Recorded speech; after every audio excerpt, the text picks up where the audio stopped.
All right, how you doing? James T here. And let me say it.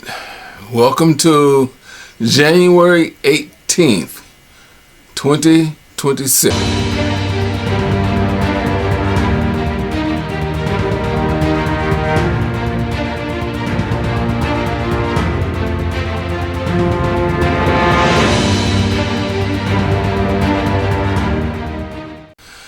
Yes, I know. I've been MIA all through 2025. And I did not make it to Sturgis in 2025. I had some family things come up that I had to take care of. You gotta take care of family first, right? So I ended up in Mississippi doing Sturgis last year. But this year in 2026, I intend to be there. Right now, I have something going on with my bike that I need to address. I have a leak, and the leak is due to my oil cooler. That's the oil cooler lines, and I got to get those fixed. And there's a particular problem that I have, so I'm going to go through that, and I want to share this with everyone because I think I found a solution to one of the problems of removing the oil pressure sensor. Okay, these are my oil pressure line, my oil cooler lines here and here. And that's where my leak is coming from. That's the only place this bike leaks from. It looks messy after I've driven it and set it up. It leaks. It looks like I guess I'm marking my territory. What you see here is the remnant of the oil pressure sensor unit.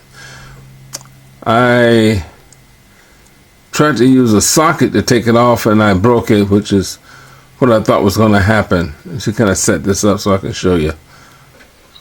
It's a new oil pressure sensor. And this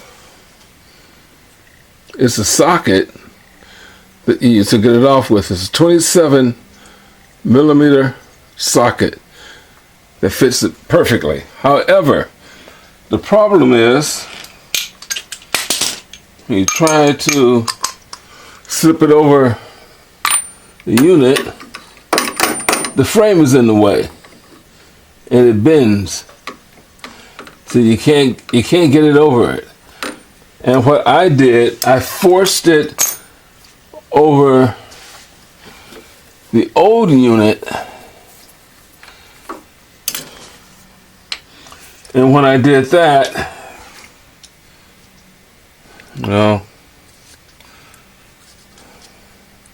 when I forced it over, it broke, as you can see. See, it just broke. So that's okay. I was going to replace it anyway.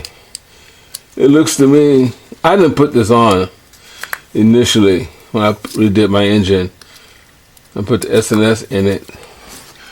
Someone else did it. And it looks like they rounded off the nut bolt, the nut here.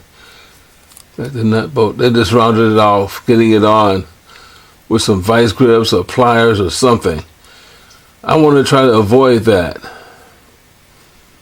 So what I did, realizing that I can't get the socket to slip over it, I wanted to get some kind of box in that I could get to slide over it this way. So I ordered, and it was hard to find, a 6.27 millimeter box in. Tell you that right now. Let's see what I got here.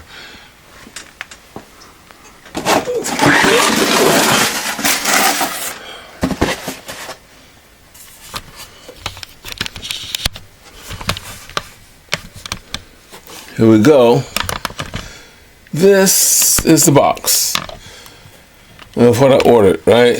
Let's see what we got. Dokie.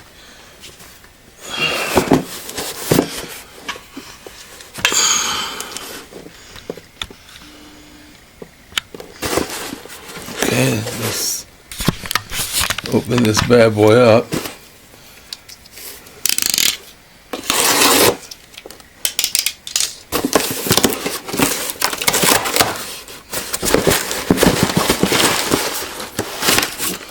From Amazon. This is a cheap box in, by the way.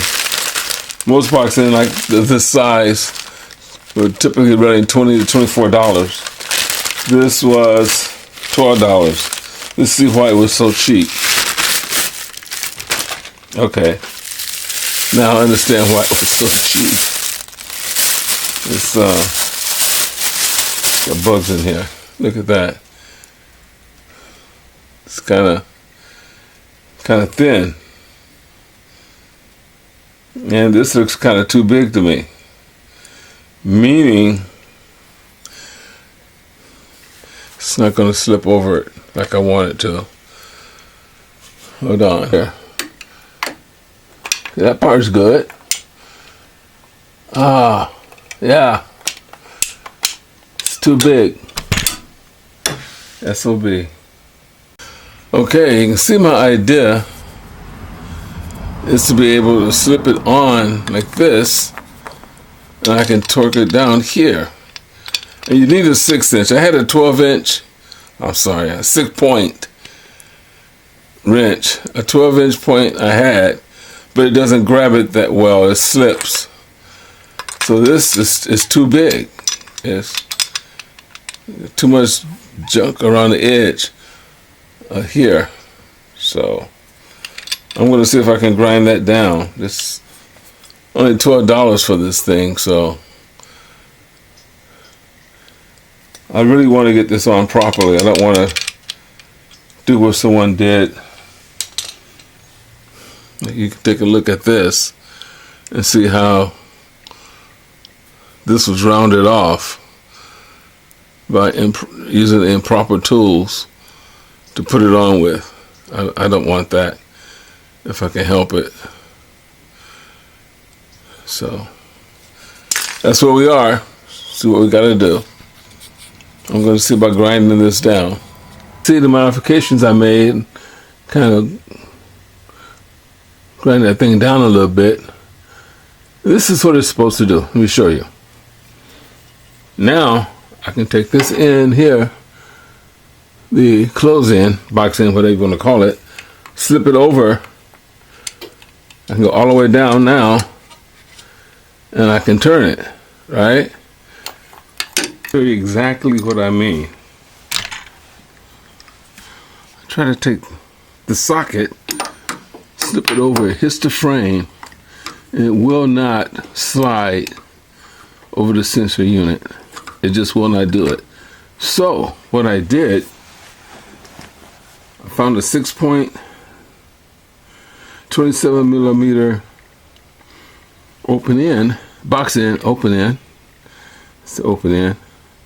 So I can slip it over it and tighten it down like that. Got me? That's why I did this. It was a hassle to try to find one. For one, you can't find a 6-inch box in. Anything over an inch is hard. It's very difficult. And this is either a 27 millimeter or a 1 1/16 inch of an inch. 1 1/16 inch. Couldn't find a 6-point box in like that, so I got a 6-point 27. And it's not an expensive tool. I mean, you can see it's kind of cheap, it's kind of thin, but I'm able to grind it down, and it does exactly what I wanted to do. Feel me on that? All right, let's do it. Just twist it up, and that's it. It is tight enough. This costs $12. $12 and a few pennies. And took one day to get it. Got it through Amazon. And it took me, I don't know, 10-15 minutes to grind it down. I do have a grinder, so that's what I did, because it had a lot of excess metal that wouldn't have allowed me to slide it over and fit here. That's why I ground it. That's why I did grind the metal off. Give an alternate approach to removing the oil pressure sensor unit. The idea of grabbing it with channel locks and vice grips and pliers and just stripping that nut, that didn't make any sense to me. And if you get it on, then you got to get it off at some point in time, maybe. So that's why I did it that way. Now it's on there, it's clean, it looks good. And it took a few more extra days because I had to order the part, then I had to grind that down, but it's worth it. It made it so much easier to get it on like that. Just so much easier to slip that 6.27 millimeter sock box in over the unit and tighten it down. Anyway, that's going to be it for this video. And I know I don't post as much as I did. Things have been going kind of crazy for me in the past year. So I just thought this was important, just to give everybody an alternative to doing it the sloppy way. I consider that sloppy. Anyway, take care and welcome to 2026 once again. God bless everybody. All right. Keep the rubber side down.